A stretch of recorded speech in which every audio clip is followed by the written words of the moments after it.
de tipo y de carácter reproductivos.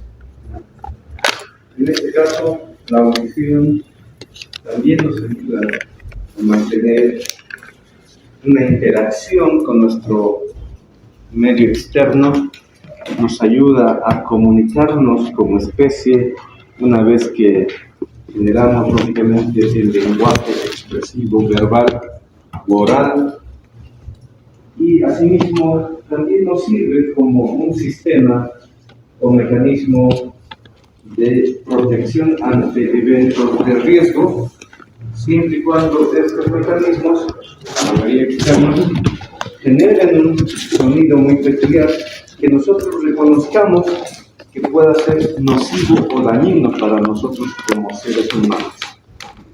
Entonces es importante para muchos aspectos en la vida de la persona mantener un buen estado de funcionalidad de la vía auditiva, y adicionalmente sabemos que la vía auditiva está muy relacionada, aunque no estrechamente, no se tiene un trabajo estrecho con la vía vestibular. O sea, es un par craneal el que percibe ambos estímulos, pero las dos vías son diferentes, son aisladas.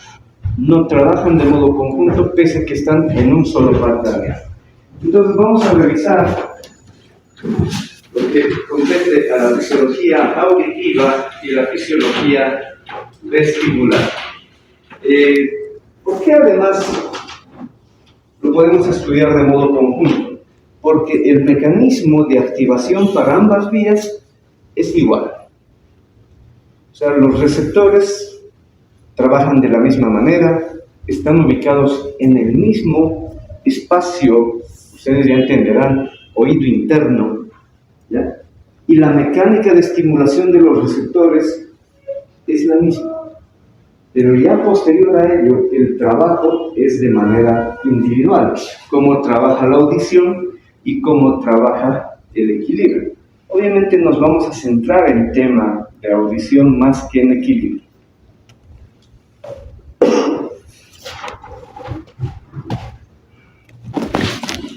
Algunos conceptos que refieren los autores en relación a las dos vías, particularmente a la vía auditiva. Nos dice, la vía auditiva, dentro de la actividad o la funcionalidad para percibir la audición, comprende todos los mecanismos físicos, biomecánicos y neuronales.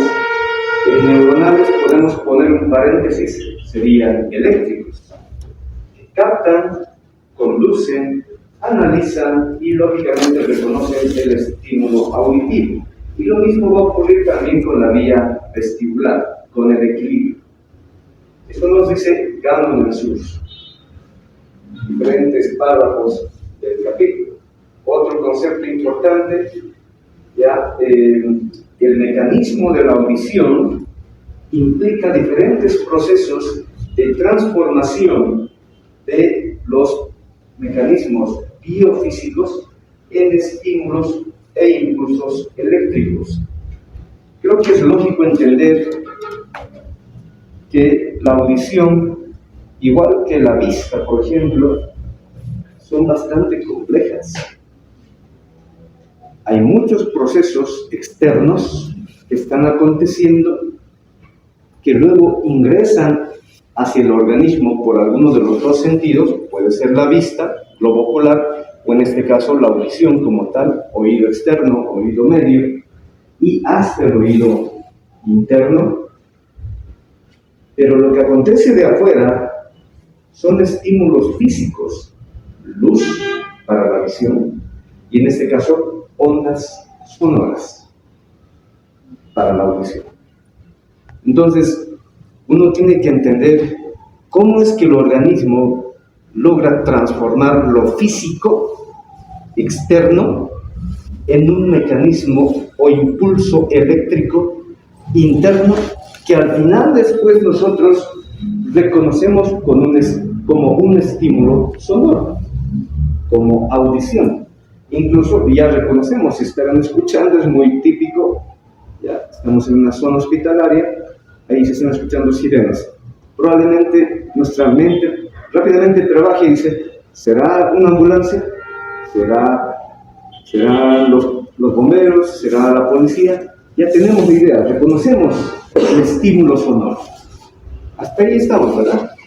Entonces, vamos a tratar de entender en estos 2 días cómo es que el organismo trabaja para convertir este estímulo físico y transformarlo en un impulso eléctrico reconocido. No es complejo, de todos modos. Recuerdo anatómico. Esto ya lo han visto no solamente en anatomía, también de seguro ya lo han revisado en histología. E incluso desde el punto de vista de la embriología en el desarrollo, también se habla de cómo se desarrolla la vía auditiva y vestibular. Ayer, si mal no me equivoco, les mencionaba, cuando se está formando el embrión entre la semana 5 y la semana 8, ya se está diferenciando todos los órganos y en la porción cefálica aparecen las 2 plácodas, la plácoda óptica y la plácoda óptica, al revés, óptica mejor dicho, la última. Entonces, desde ese punto de vista, el desarrollo de la audición viene desde tempranas semanas de la formación del ser humano, más lógicamente todavía no está maduro, pero asimismo, como habíamos dicho para la olfacción, como habíamos dicho para la vista, la vía auditiva también representa una prolongación del sistema nervioso, de la placa ectodérmica o del neuroectodermo, para formar lógicamente los elementos internos, sobre todo los que van a estructurar el oído interno. Hagamos el recuerdo anatómico. Desde un punto de vista anatómico general, sabemos nosotros ya que el oído, toda la vía auditiva macroscópica, se divide en 3: oído externo, oído medio y el oído interno. El oído externo comprende el pabellón auricular, el conducto o meato auditivo externo y termina hasta la cara lateral de la membrana timpánica. Ahí solamente tenemos elementos o estructuras anatómicas que permiten el paso de las ondas sonoras. De hecho, no coadyuvan de ninguna manera estos tejidos en la transmisión de la onda sonora, salvo la dirección. ¿A qué me refiero? De hecho, el pabellón auricular, no solamente para nuestra especie, sino para especies inferiores que son incluso más agudos en su vía auditiva, ellos sí tienen capacidad. Han debido ver a los canes, a los felinos y otras especies. Ellos sí pueden hacer movimiento de su pabellón auricular, lo que nosotros no. Solamente un comentario anatómico. Sabemos que hay músculos que están en el pabellón auricular, pero esos músculos son músculos que de hecho están involucionando más que evolucionando, porque nosotros no tenemos, bueno, muy raro, de hecho no es tan normal, no es tan funcional. Claro que sí hay personas que tienen capacidad de motilidad del pabellón auricular a cierto grado, es bastante limitado, pero obviamente eso ya entra en otro ámbito. No es para el común, no es para el general de las personas que podamos mover el pabellón auricular. ¿Para qué necesitaríamos mover? ¿Para qué los mamíferos inferiores mueven el pabellón auricular? De esa manera buscan ya mejor, o al revés, de esta manera logran direccionar y encontrar de una manera mejor, más amplificada, el estímulo sonoro. Ellos perciben con mayor agudeza los estímulos que incluso nosotros no podemos percibirlos, gracias a esa capacidad. ¿Cómo nosotros lo compensamos? O sea, ¿cómo es que si nosotros no movemos el pabellón auricular en busca del estímulo sonoro, cómo lo compensamos? ¿Qué dirías? Utilizando otros sentidos, tal vez. No, porque seguimos con estímulos sonoros. Si nosotros no movemos el pabellón auricular, ¿qué podemos hacer compensatoriamente?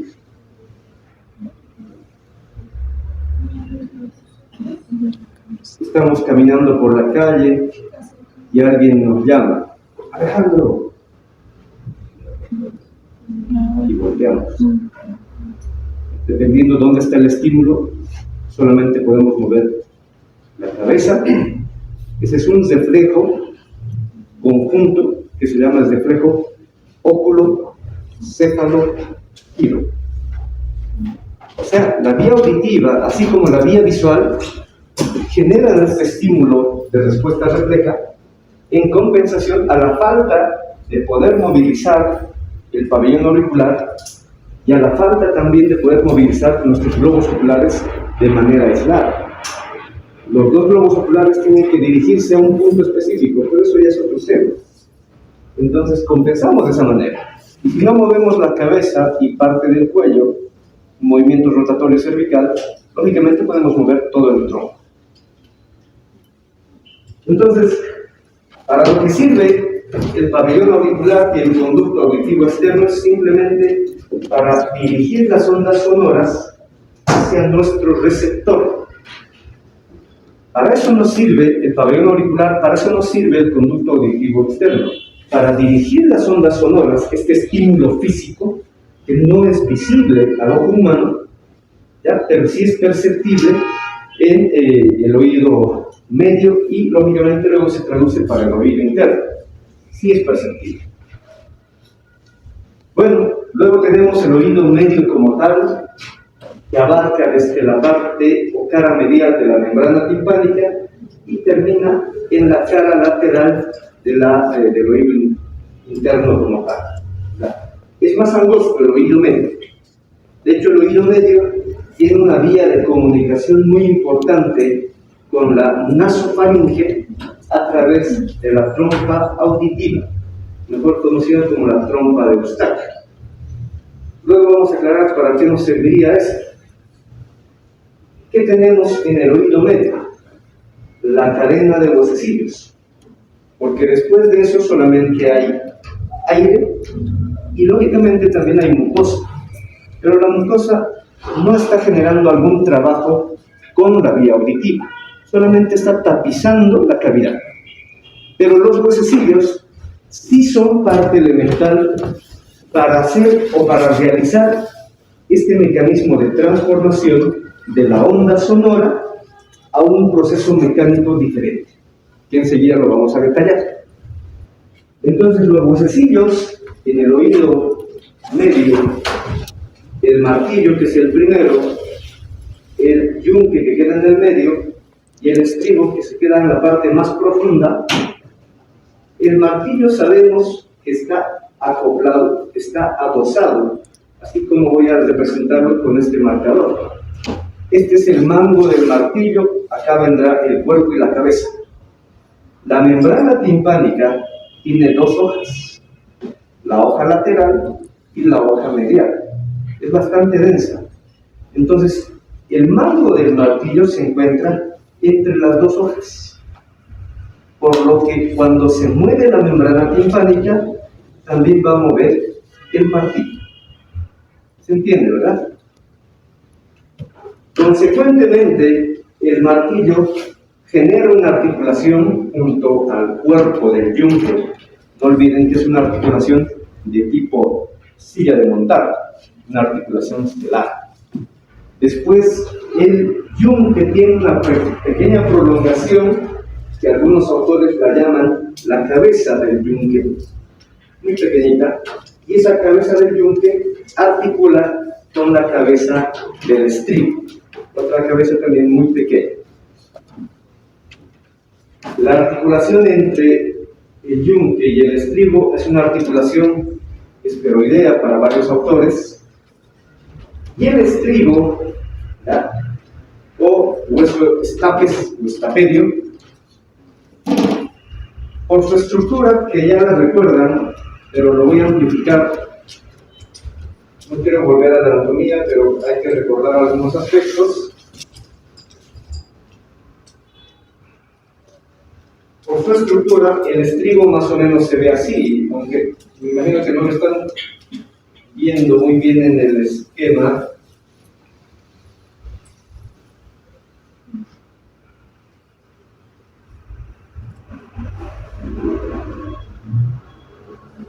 Más o menos así queda la estructura del estribo. Por algo se llama estribo, no es porque es el azar de la vida.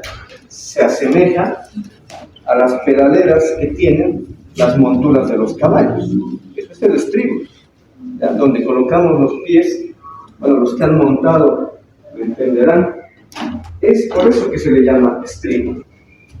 Entonces, el estribo tiene este pequeño sector que es la cabeza, sus dos ramas anterior y posterior, y luego viene la platina o base del estribo. ¿Ya? La platina o base del estribo es muy importante, porque esta platina, como se darán cuenta acá, voy a tratar de resaltarlo,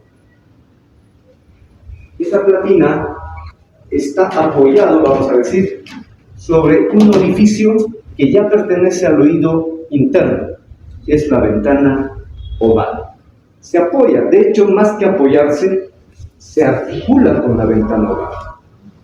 Porque con la platina del estribo, que tenemos además a la altura de la ventana oval, un ligamento anular. El ligamento anular permite que la platina esta va a ser la ventana oval, permite que la platina siempre esté adherida a la ventana oval. Pero la ventana oval, valga la aclaración, es más grande en superficie, en área, que la propia platina del estribo. ¿Qué significa? Si esta es la platina del estribo y esta es la ventana oval, o sea que el estribo pudiera, entre comillas, introducirse hacia el interior del laberinto óseo. ¿Me dejo entender? O sea, el área de la ventana oval es mucho más grande que la base de la platina, ¿ya? O de la base del estribo, mejor dicho. Entonces el estribo pudiera ingresar hasta dentro del oído interno, pero eso no va a ocurrir. ¿Por qué? Porque hay un mecanismo de adherencia, que es el ligamento anular, que lo limita. ¿Hasta ahí me están entendiendo? Esto es un recuerdo anatómico e histológico. Luego ya viene el oído interno. Donde encontramos los dos laberintos importantes, el que ya he mencionado. Este vendría a ser el laberinto óseo, que no es otra cosa que una suerte de conductos y espacios o cavidades labrados dentro del peñasco. Dentro de la porción petrosa del hueso temporal se han labrado todos estos conductos y cavidades, como cuáles tenemos el área del vestíbulo. Todo esto es el área vestibular. Junto con el área vestibular, los conductos semicirculares, pero los conductos semicirculares y el área vestibular trabajan con la vía vestibular, por eso se llaman así. ¿Ya? Trabajan con el equilibrio. Eso significa que ahí dentro, en la estructura siguiente, vamos a encontrar los receptores que ayudan a la persona a mantenernos en un estado de equilibrio estático, pero también hay un equilibrio dinámico. Reitero, no vamos a ahondar mucho en equilibrio, tenemos que hablar más de vía auditiva, pero repito, el trabajo es bastante similar, porque los dos sistemas, audición y equilibrio, inician en el mismo segmento, porque esto es oído interno, y además, repito una vez más, el mecanismo de activación de los receptores para ambas vías, vestibular y auditiva, es casi igual. Ahí estamos, ¿verdad? Dentro, me falta, el otro componente del laberinto óseo es la cóclea o caracol. Aquí nos vamos a centrar en la cóclea, porque dentro de la cóclea está otra estructura, otro tejido histológico muy importante, que de hecho nosotros lo vamos a llamar el receptor de la audición. Ya lo conocen, me adelanto, lo han visto ustedes en histología, lo han repetido de seguro en anatomía y también en embriología el año pasado. Es el órgano coclear, mejor conocido y llamado como el órgano de Corti, porque también hay el órgano de Scarpa. El órgano de Scarpa es justamente para la vía vestibular. Bueno, dentro del laberinto óseo se encuentra la estructura del laberinto membranoso. Ahí también vamos a centrar nuestra importancia de cómo es que inicia el proceso de estimulación de los receptores, tanto auditivos como del equilibrio. Finalmente, junto con el oído interno, como ahí van a estar los receptores, ahí tienen que estar las neuronas sensitivas que capten ambos estímulos. De hecho, si se recuerdan anatomía e histología, el origen real del octavo par craneal se encuentra específicamente en el laberinto óseo. Para ser más puntuales, el origen real se encuentra en dos ganglios, aunque decir dos es poco. Son varios, son cientos, son miles de ganglios, de hecho. Pero se lo confunciona en un solo conglomerado. Nos estamos refiriendo al ganglio coclear, o también de Corti, y al ganglio vestibular, que también sería de Scarpa. O sea, son dos grandes ganglios. Pero al final, si somos, repito, y tenemos que ser muchas veces muy específicos, no es uno, sino son varios, son cientos y miles de ganglios a la vez. Ya me entenderán en un momento, algunos de seguro ya lo conocen. ¿Hasta ahí alguna pregunta? Después, recuerdo anatómico e histológico. Antes de pasar, porque esto tal vez no lo volvamos a ver, ¿para qué sirve esta vía de comunicación?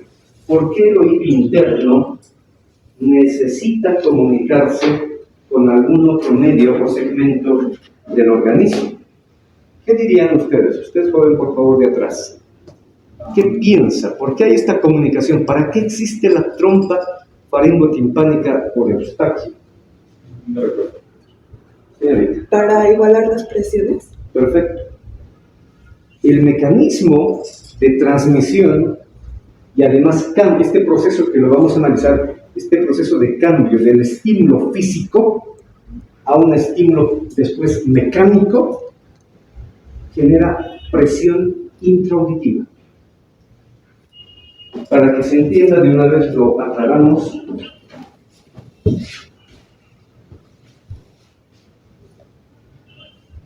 Vienen las ondas sonoras, obviamente no perceptibles al oído humano, perdón, a la vista humana, pero sí son perceptibles con la mecánica de la audición.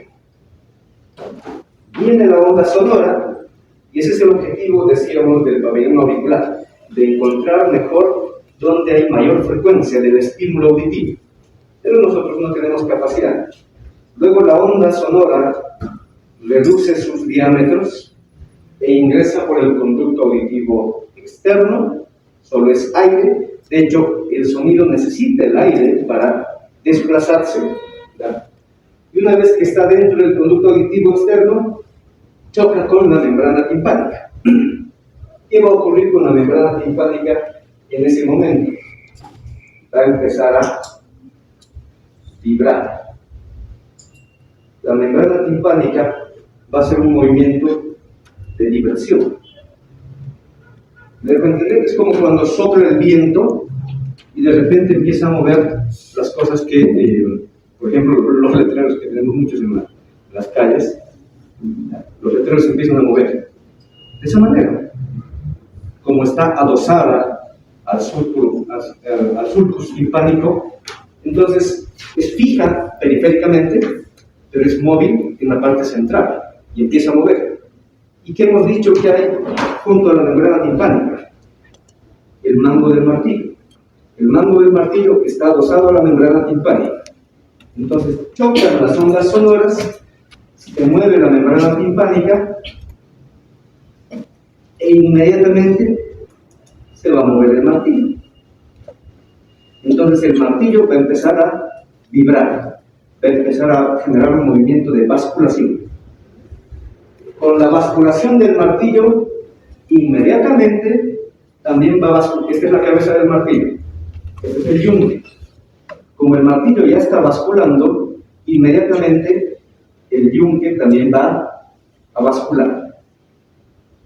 Entonces, la onda sonora queda una estructura física, una onda no visible, pero que sí es propagable, se desplaza, hace que vibre la membrana timpánica y directamente o indirectamente genera un mecanismo de vibración de la cadena de huesecillos. Entonces ya se ha transformado, si se dan cuenta, ya hemos transformado un proceso físico en un proceso mecánico. Y ahí lo único que falta es el estribo. El estribo, como está adosado a... sí lo vamos a representar. El estribo, como está adosado a la pequeña cabeza del yunque, también va a vibrar, pero va a hacer este movimiento. Esta es la cabecita del yunque, la cabeza del estribo, y esto representa la platina. Entonces el yunque se mueve y va empujando a la platina, de esta manera. Bueno, no a la platina, a todo el estribo. A todo el estribo. ¿Y la platina qué está haciendo? Este mecanismo. Por eso les había aclarado, la ventana oval es más grande que la base del estribo. ¿Para qué sirve esto? Cuando la platina haga este mecanismo, este movimiento de empuje, de hecho sí va a entrar en el orificio oval, en la ventana oval. Pero no se va a entrar hasta el fondo, lógico, no es necesario, por varias razones. La primera razón es porque está adosado a la periferia de la ventana oval gracias al ligamento anular, es decir. Entonces no va a entrar hasta el fondo, se va a limitar. ¿Me están siguiendo? Pero hay otro elemento que impide que también ingrese hasta el fondo. ¿Cuál creen que es? Creo que es muy obvio. Me estoy adelantando, pero que sirva para lo que ya estamos revisando. Joven, ¿qué cree que hay adentro que impide también que la platina se vaya hasta el fondo? Por acá, señorita, de este lado. Señorita. No, ya lo dice, lo saben. Estoy seguro que sí. ¿Qué hay dentro? Pasamos la ventana oval, metemos la cabeza y ¿con qué nos topamos? Líquido. La perilinfa. La perilinfa está rellenando el espacio del laberinto óseo. Entonces, como hay líquido, la platina o la base del estribo va a chocar con ese líquido. ¿Hasta ahí me están entendiendo? Entonces, primero lo voy a dejar hasta ahí. Con esta explicación, creo que ya podemos entender de una manera rápida y tal vez sencilla qué está aconteciendo con el estímulo sonoro. Eran ondas que se propagan, este era un proceso físico, llegan hasta la membrana timpánica empieza a vibrar, esa vibración de la membrana se transmite a la cadena de huesecillos y ya no es un proceso físico aéreo, ahora es un proceso físico mecánico. Ahora es un proceso físico mecánico porque están moviéndose varios elementos, sobre todo los huesecillos, hasta que finalmente la platina termina chocando y empujando la perilinfa. Hasta ahí estamos, ¿verdad? Eso es lo que va a acontecer en los dos primeros segmentos del oído, oído externo, oído medio. Entonces, la onda sonora, al chocar con la membrana timpánica,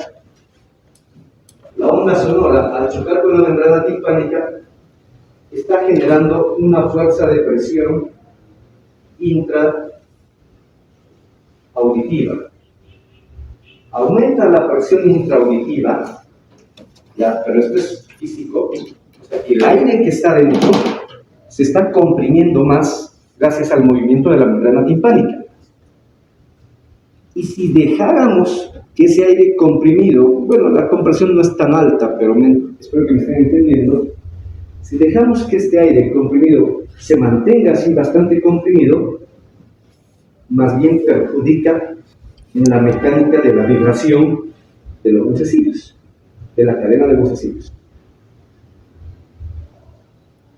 Y además, mantendría un medio más rígido. Haría que las articulaciones entre los vocecillos se tornen un poco más rígidos. Y cuando es más rígido la superficie o el medio, ¿cómo es la transmisión del sonido? Es más fácil expandir. Ahora, si estuviéramos en un medio acuoso, golpeamos el medio acuoso, ¿hay transmisión del sonido? Sí, pero la transmisión es más lenta. ¿Cierto? Porque el líquido no es un buen conductor para el sonido, pero cualquier medio sólido rápidamente puede propagar el sonido. ¿Me estoy dejando entender? Entonces, cuando se genera una alta presión intratimpánica, oído medio, entonces se empieza a generar rigidez en los vocecillos y eso aumentaría la sensación de percepción de cualquier estímulo. ¿A qué me refiero? Un sonido tan simple como la voz para alguien pudiera ser muy incómodo. Muy incómodo. Eso no puede ocurrir. La cadena de vocecillos tiene que estar libre y vibrar junto con la membrana timpánica. Entonces, para que no ocurra eso, para que la presión intraauditiva no sea tan alta de manera continua, porque todo el tiempo estamos recibiendo estímulos auditivos, estímulos sonoros, entonces tenemos esta vía de, como ha dicho, ¿cómo es su nombre? Lucía. Como nos dijo Lucía, es un sistema de compensación, porque este conducto faringotimpánico tiene mucosa y además tiene estructura muscular. Se puede cerrar y se puede abrir.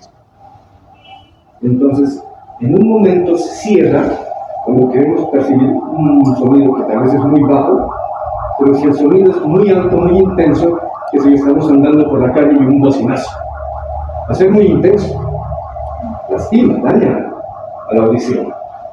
En ese instante se activan mecanismos compensatorios que aperturan el orificio anteromedial, mejor dicho, de la trompa faringotimpánica y la presión se libera. La presión sale de la cavidad timpánica hacia el medio exterior, hacia la nasofaringe. Es un sistema de compensación. ¿Qué tiene de malo? Una aplicación clínica que probablemente ya lo saben, ya lo conocen.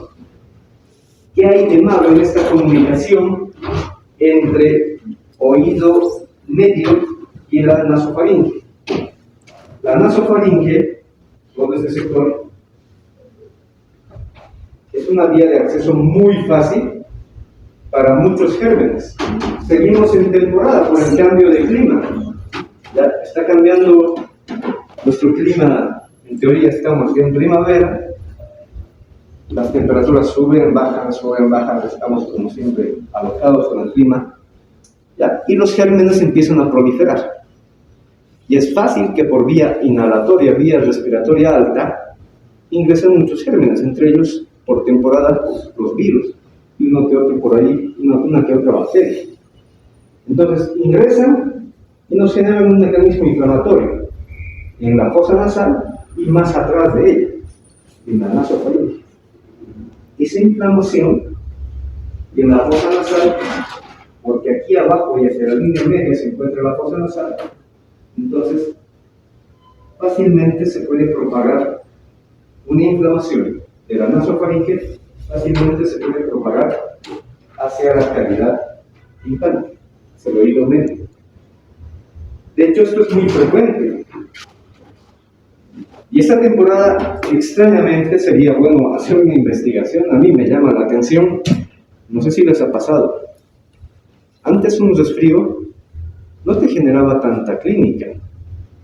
Un resfrío simple, a lo mucho rinorrea, un poco de malestar, en el peor de los casos fiebre y ya. Pero ahora las afectaciones, y me imagino que esto, o sea, mi hipótesis es que son los gérmenes que están también cambiando o evolucionando, y en este caso en particular, esta nueva familia, bueno, no nueva, pero esta nueva cepa más bien, que sería del virus del SARS-CoV-19, el COVID-19, sigue presente entre nosotros, sigue vigente. Yo pienso que este virus, junto con otros, están generando alteraciones más cruentas que los virus antiguos, que también de seguro nos hemos contagiado con estos, generaban un mecanismo inflamatorio no tan cruel. ¿A dónde voy? En un resfrío común, repito, esta era la clínica habitual. Ahora, ¿qué se está sumando muchas veces? Malestar general, que también puede ser generado por bacterias, por si acaso. La influenza es muy frecuente, ya, sobre todo por temporada también, por eso nos vacunan, seguimos en campaña de vacunación contra la influenza, pero pudieran ser ambas, virus, bacterias, de temporada. Aún así, repito, la clínica está cambiando. ¿Por qué? Porque antes era tan simple, pero ahora se están sumando, justamente por esta vía, se están sumando alteraciones vestibulares. El paciente dice, estoy resfriado, ¿ya? Tengo rinorrea, tengo malestar, tengo fiebre, tal vez en algún caso tos, pero además siento que me mareo. Y eso no era tan frecuente antes. No era tan frecuente. O sea, el mecanismo inflamatorio, el mecanismo patogénico está aumentando al parecer y está siguiendo esta vía de conexión entre nasofaringe y oído interno y afectando al oído medio e indirectamente o inmediatamente afectando al oído interno. Entonces, no solamente genera alteraciones vestibulares, o sea, no solamente es mareo o pérdida del equilibrio, sino también va a afectar al oído. Va a haber, de hecho, los pacientes actualmente están justamente con esas alteraciones ya clínicas. Dicen, ahora escucho menos de uno o ambos lados, dependiendo de la alteración. Y por lo tanto, es necesario recordar y conocer estos aspectos ya desde el punto de vista de la anatomía, de la histología y también de la funcionalidad. Por eso, por último, cierro con este punto. Cuando las infecciones son graves en la nasofaringe, una verdadera faringoamigdalitis, por ejemplo, ya, puede realmente generar una otitis media. Puede llevarnos a una otitis media y no se sorprenda, o sea, un paciente que está con una faringoamigdalitis ya de tiempo y sin haber sido tratado, lógicamente va a tener de seguro ya manifestación clínica vestibular y auditiva. Habiendo aclarado aquello,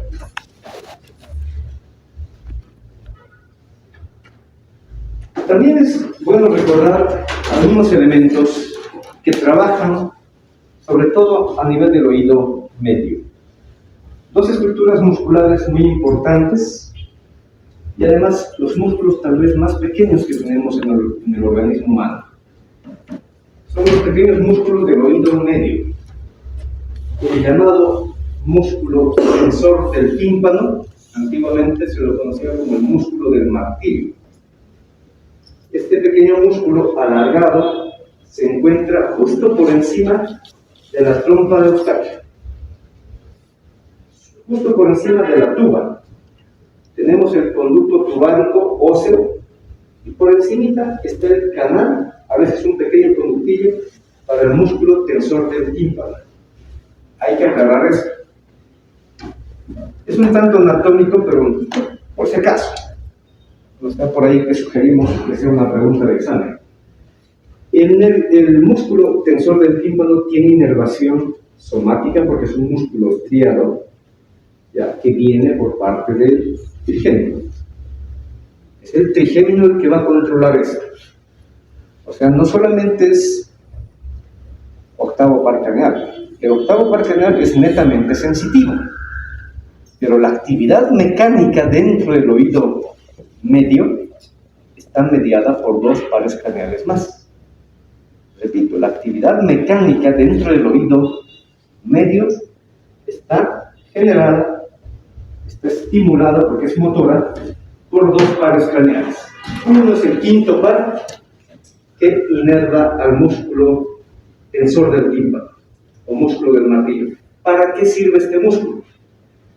Después que está alojado en su pequeño conducto, genera su tendón que se refleja, se está acodando y luego llega hasta la prolongación lateral del cuerpo del martillo. ¿Qué hace entonces? ¿Qué trabajo, qué función cumple? Su nombre lo dice: músculo tensor del tímpano. Tracciona la apófisis lateral del martillo y al traccionar su apófisis jala a todo el martillo.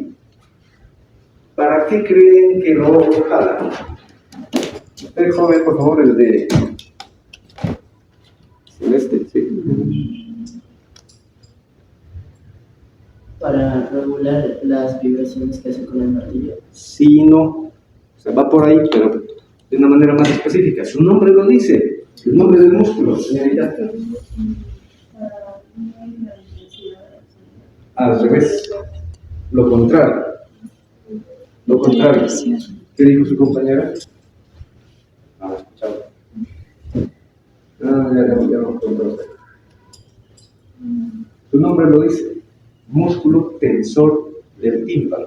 Al traccionar la apófisis lateral, tracciona todo el martillo y como el martillo, su mango está dentro de la membrana timpánica, jala la membrana timpánica, la tensa. Tensa la membrana timpánica. ¿Para qué queremos que haya tensión de la membrana timpánica y parcialmente de la cadena de bucecillos? Hace un rato lo he explicado.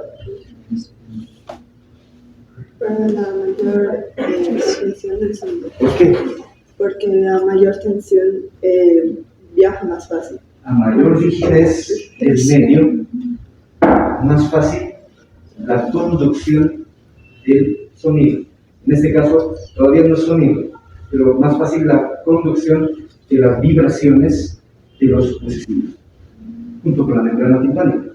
O sea, mientras más tensa está la membrana timpánica y las ondas van chocando, obviamente mejor vibración tiene. Si la membrana está flácida y viene una onda y la choca, su vibración es más baja. Entonces, la activación del músculo tensor del tímpano nos sirve para intensificar un sonido que probablemente tenga baja intensidad. O sea, cuando... Bueno, pues, ¿qué? Ya.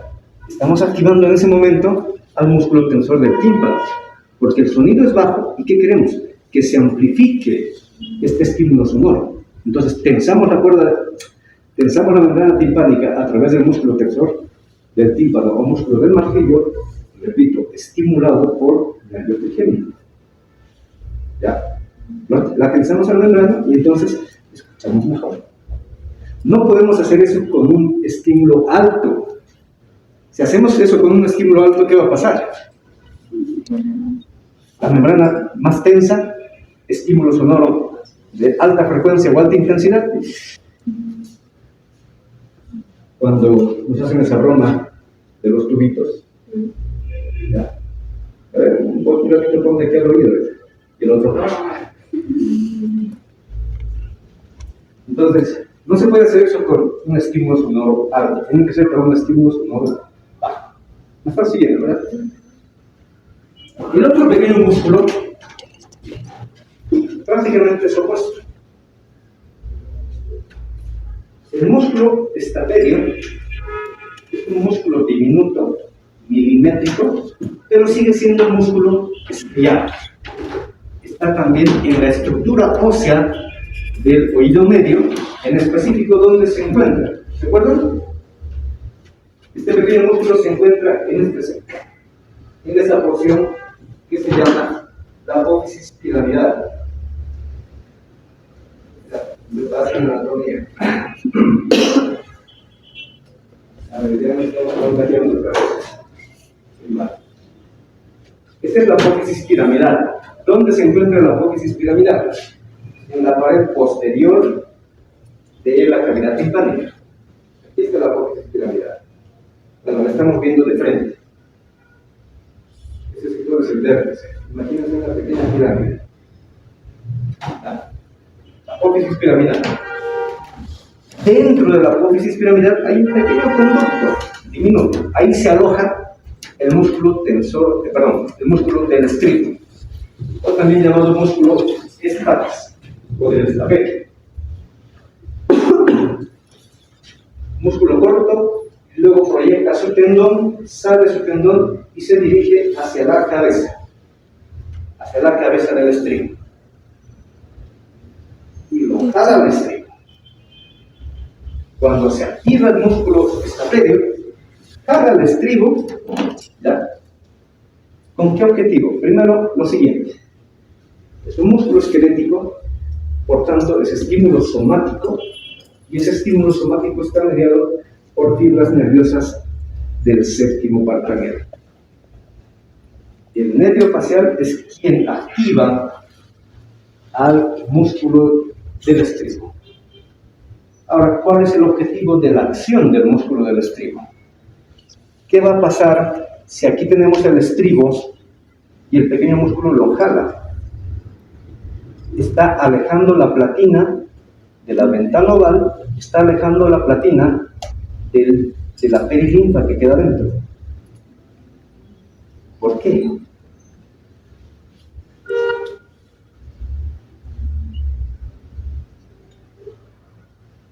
¿Qué va a ocurrir si se activa este músculo? Con este pequeño mecanismo que ya he citado, la platina se está alejando de la ventana oval y por tanto está un tanto alejado del líquido perilinfático. Aunque decir alejado es un tanto teórico, porque en realidad no se va a poder alejar, el líquido está teóricamente pegado, adherido por atracción a la base. Pero no lo está empujando, ese es el objetivo, no lo está empujando al líquido. Luego vamos a entender por qué necesitamos empujar al líquido, creo que ya es obvio. Ahora, pero lo estás hablando entonces, ¿qué está pasando? Está evitando que la platina genere una fuerza de presión sobre la perilinfa. ¿Para qué necesitamos una fuerza de presión sobre la perilinfa? Lo voy a explicar luego, no da tiempo, creo que no. Pero me adelanto. Es líquido, platina, bastante amplia a superficie. Para que se entienda, todos tal vez hemos hecho esto, voluntaria e involuntariamente. Por ejemplo, en temporada, estos días esperemos que llueva, necesitamos lluvia. ¿Qué pasa cuando hay un charco? Somos niños, a veces, bueno, fuimos en todo caso, y vemos el charco y a saltar. ¿Qué vemos en el charco cuando hacemos eso? ¿Me están siguiendo? ¿Me están entendiendo? La platina, supongamos que fuera la suela del zapato, al chocar con la perilinfa, va a generar un mecanismo de ondas en ese líquido. Entonces, el proceso mecánico, que sigue siendo físico, va a sufrir otro cambio de mecanismo de transmisión del estímulo sonoro. ¿Me están siguiendo? Va a sufrir otro cambio. Entonces, lo que era un proceso mecánico de vibración, ahora se va a producir o se va a cambiar a un proceso mecánico de ondulación, de generación de ondas en el líquido perilinfático primero. Porque la ventana nodal lo único que nos permite es el acceso a la perilinfa, no a la endolinfa. Entonces la platina cumple esa función, generar, entre comillas, el término es el chapoteo. Ahora, vuelvo a la pregunta. Músculo del estribo está jalando la platina. Entonces, ¿qué va a pasar con el chapoteo? El chapoteo va a ser ya mínimo, reducido.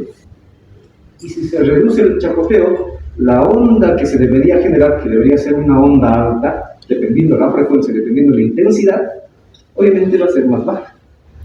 Puede haber transmisión de impulso sonoro, ¿ya? Pero la sensación, la percepción va a ser baja. ¿Para qué necesitamos esto? Lo contrario a lo que habíamos dicho hace un rato para el músculo del martillo. El músculo del martillo tensaba más la membrana timpánica y la cadena de huesecillos para que la transmisión sea más facilitada y el estímulo sonoro bajo se amplifique. Ahora es lo contrario. El estímulo sonoro alto, que puede ser dañino, sobre todo para el oído interno, va a reducir su frecuencia al ser activado el músculo del estribo, porque la onda que se va a generar en la perilinfa ya no va a tener la intensidad que debería haber generado el estímulo sonoro alto. ¿Me dejo entender? De alta intensidad. Entonces va a reducir la frecuencia, va a reducir la intensidad y por tanto se va a percibir el estímulo, pero ya no generando un estímulo dañino o incómodo para la persona. Entonces los dos músculos sirven para regular ya la frecuencia e intensidad de la onda sonora que se va a transmitir hacia el oído interno. Y de hecho, en parte, es un sistema de compensación, regulación y de cuidado del oído. Porque lo que se quiere es que no se dañe las estructuras del oído interno. ¿Ahí estamos? Permítanme un par de minutos más, por favor. Si es posible. Entonces, ese es el trabajo de los dos músculos que tenemos en el oído medio. Esto ya lo habíamos mencionado, solo lo reitero. Dentro del laberinto óseo está el laberinto membranoso, una estructura fibrosa que podemos extenderla, ¿ya? Pero al extender esta estructura, ¿cómo es la forma habitual de la mayoría de los elementos que constituyen el laberinto membranoso? La estructura, sobre todo la que nos interesa para oído, es triangular. O sea, el laberinto óseo generalmente es circular, pero el laberinto membranoso es diferente.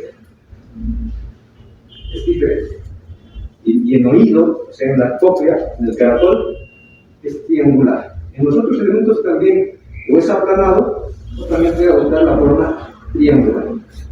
Me refiero sobre todo a los conductos semicirculares. ¿A dónde voy?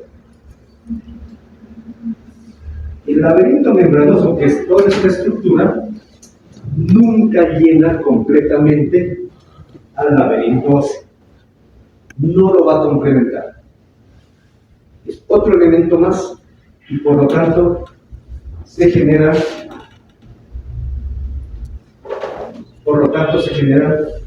otros espacios. Excepto este último, pero por lo menos 3 espacios nuevos se generan. Aquí vamos a entender. ¿Cuáles son los elementos del laberinto membranoso? Se parecen bastante al laberinto óseo.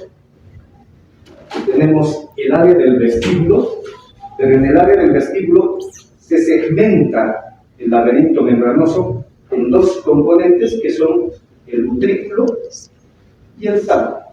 Pero tanto utrículo y sacro están unidos por un pequeño conductillo que es el vío. Luego tenemos que el sacro también está conectado al caracol membranoso. También hay una vía de conexión con el caracol membranoso. Del utrículo al utrículo y al sacro llegan y se originan también los conductos semicirculares membranosos, como había también en la parte ósea. Lo único nuevo aquí es que desde el utrículo se puede generar esta prolongación que se conoce como el saco endolinfático. Este último, junto con el utrículo, junto con el sacro, los conductos membranosos de los conductos semicirculares corresponden a la vía vestibular, equilibrio. De hecho, es muy importante este último elemento, el saco endolinfático, ¿ya? Porque está prolongando la estructura del laberinto membranoso y lo está proyectando hacia el endocráneo. Esto sale, la parte terminal, la bolsa, el fondo de saco, el saco endolinfático, termina en el endocráneo, ¿ya? Justo hay una fosita, si recuerdan la anatomía, que se llama la fosita unguial. La fosita unguial, ¿ya?, que está en una de las caras del peñasco, el temporal, ahí se proyecta. Eso significa que cuando movemos la cabeza, lógico, el cerebro además también está bañado por líquido cefalorraquídeo y también ligeramente genera movimientos de bamboleo.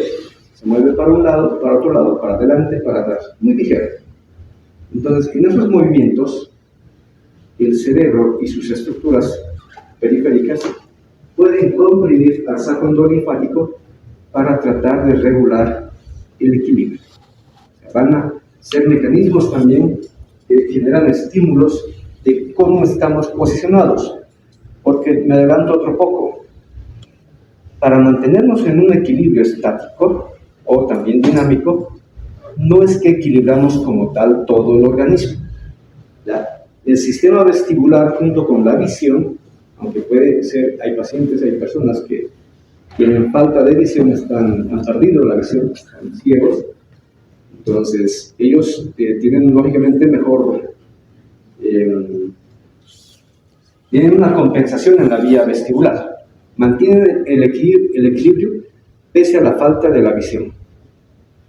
Ya, pero en la mayoría, obviamente en las personas que no tenemos ninguna falta orgánica o ninguna falta de sensorialidad, como es la visión, entonces la vía vestibular trabaja con la vía visual.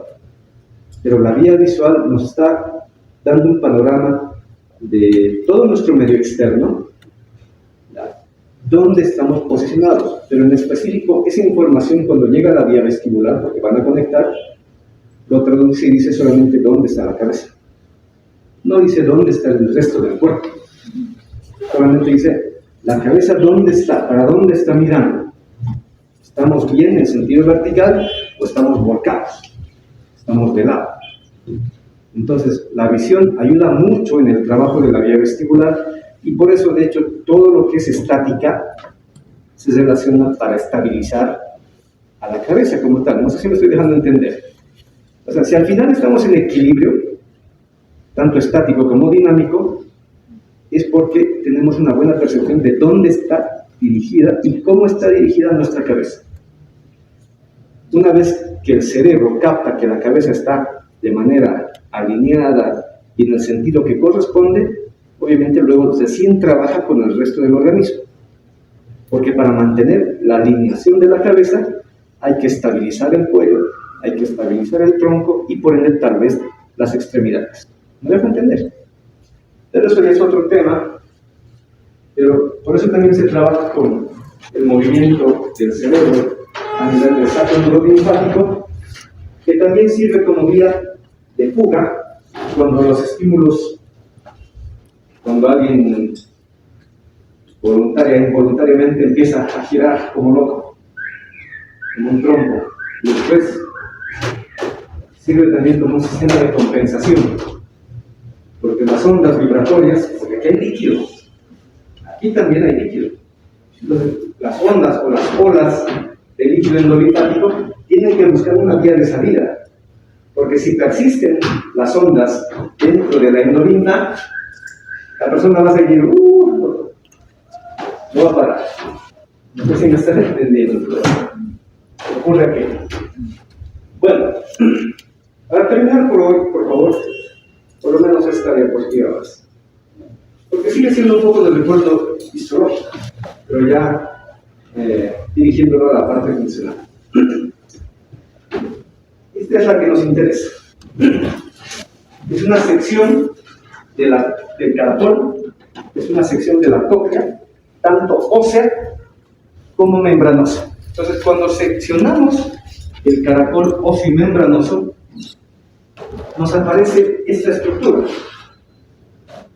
Aquí afuera tenemos el caracol óseo, creo que ya subió rapidito. Aquí afuera está el caracol óseo,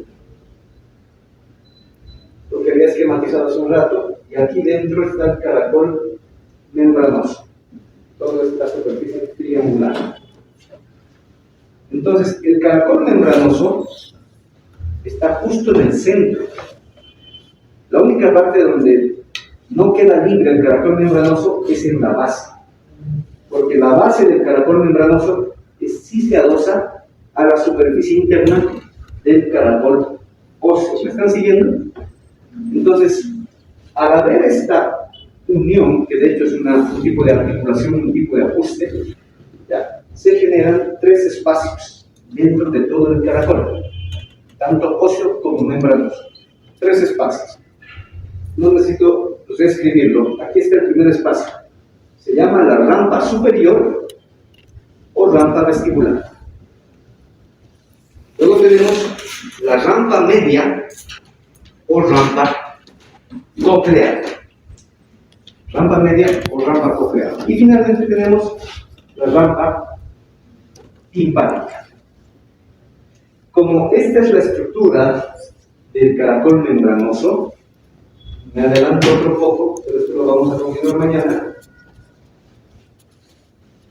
Aquí hay perilinfa. Aquí también. Perilinfa. En cambio, acá hay endolinfa.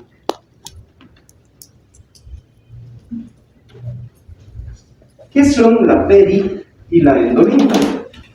Son dos secreciones o dos líquidos, dos medios acuosos, que no son otra cosa que una especie de filtrado del plasma. Porque no es que, primero, la linfa, tanto peri como la endolinfa, no es que son eternas. Somos un organismo vivo. Y estos son medios dinámicos. ¿A qué me refiero? Como ahí hay células alrededor, toda célula en su supervivencia agarra un compuesto, lo metaboliza y genera un desecho. Y al generar desechos, teóricamente, tanto la endo o la perilinfa, entre comillas, se ensuciaría. Y eso no puede ocurrir. Una endolinfa o una perilinfa sucia, entre comillas, sería más densa y evitaría o alteraría la transmisión de la onda sonora. Entonces no puede ocurrir. Por eso siempre hay recambio de endo y perilinfa. Entonces, ¿de dónde vienen estos líquidos? Vienen de la sangre. ¿Ya? Desde la sangre se filtra un poco de agua, se filtran algunos sólidos, lo vamos a ver mañana, y tienen que mantenerse así. Un líquido bastante, de hecho, la estructura que más se asemeja a la endo y a la perilinfa es el líquido cefalorraquídeo. Si ya han visto algo de líquido cefalorraquídeo en algún capítulo o en alguna otra materia, y si lo han visto de manera viva, en su momento si no lo van a hacer, porque cuando llegan a cuarto año o cuando están en el internado. Muy típico, rotación de neurología o neurocirugía, o sí, sobre todo en los dos. Siempre hay, diariamente, sobre todo en el hospital de clínicas, un paciente al que hay que realizarle punción lumbar, toma de muestra de líquido cefalorraquídeo y van a poder observar. ¿Qué dice la teoría del líquido cefalorraquídeo? Incluso la teoría en histología, si mal no recuerdo, habla.